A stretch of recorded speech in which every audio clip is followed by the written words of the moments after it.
Hi hello नमस्कार माझ्या गोड ताईंनो, कशा आहेत सगळ्या? मी सरिता आणि खूप मनापासून स्वागत आहे तुम्हाला सगळ्यांचं पुन्हा एकदा आपल्या एका नवीन मिनी व्हिडिओमध्ये. तर प्रिन्सेस कटमध्ये कटिंग करताना बऱ्याच वेळेला प्रॉब्लेम होतो, तोही साईज 32च्या पुढे असेल तर. सो 34 साईजसाठी मी तुम्हाला प्रिन्सेस कटिंग करून दाखवणार आहे. आणि मेन म्हणजे डीप नेक असतील, ओपन नेक असतील तर ओके होतं, पण बोट नेकमध्ये प्रिन्सेस कटला प्रॉब्लेम होतो ना. तुम्हाला बिझनेस असेल तर होत असेल तर हो म्हणून मला लगेच कमेंट करायचे आहे.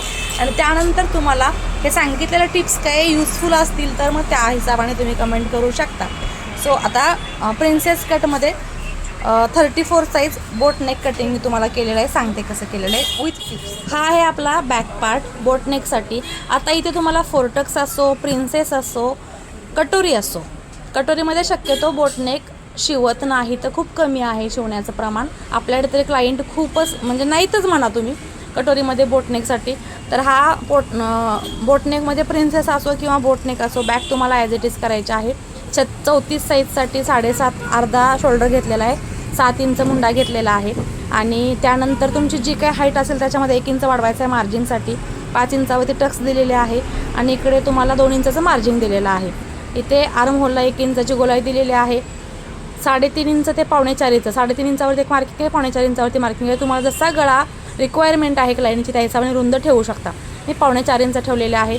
3 इंच डीप दिलेला आहे आणि 1 इंच गॅप सोडून त्यांना डिझाईन हवी आहे. सो इथे 10.5पर्यंत मार्किंग दिलेलं आहे.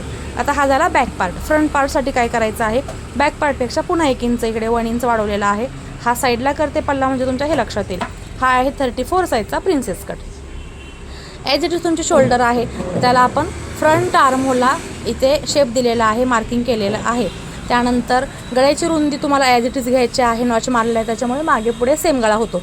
आता या केसमध्ये बऱ्याच ताई म्हणतात ताई बोटनेकमध्ये पुढचा पार्ट आणि पाठीमागचा पार्ट शोल्डर सेम काढतात का, गळा रुंदी सेम काढतात का? तर हो, कारण हा काही वेगवेगळे पार्ट काढल्यानंतर समजा इथे जर मी 4.5 इंच दिलेली आहे आणि इथे जर मी 3 इंच दिली, 3.5 इंच दिली, तर काय होणार, ही शोल्डर मोठी होणार, ही शोल्डर लहान राहणार.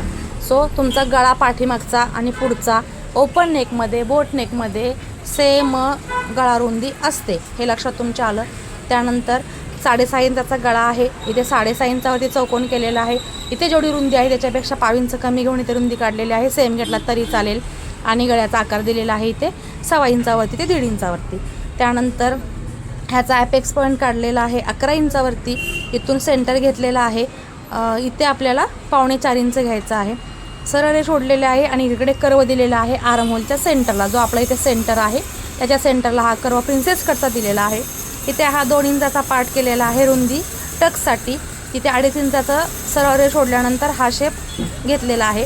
या शेपमध्ये डबल मार्किंग केलेलं आहे, कारण जास्त पफ हवा असेल, हेवी चेस्ट असेल 34मध्ये सुद्धा तरी हा मार्किंग करा. नॉर्मली असेल साईजमध्ये तर हा मार्किंग करा.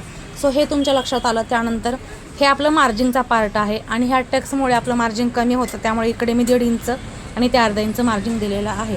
आणि इकडे 1 इंच जो वाढवला होता तिकडे आपण हे क्रॉस करून घेतलेलं आहे.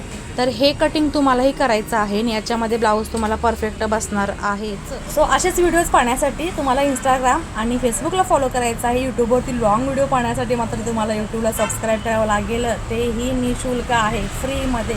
सो चला पटापट फॉलो केलं नसेल तर फॉलो करा आणि आपल्या इन्स्टा पेजला अजिबात मिस करू नका. असे छोटे छोटे व्हिडिओज असतात ते तुम्हाला खूप हेल्पफुल होतात, ते पाहण्यासाठी. पुन्हा भेटू, बाय.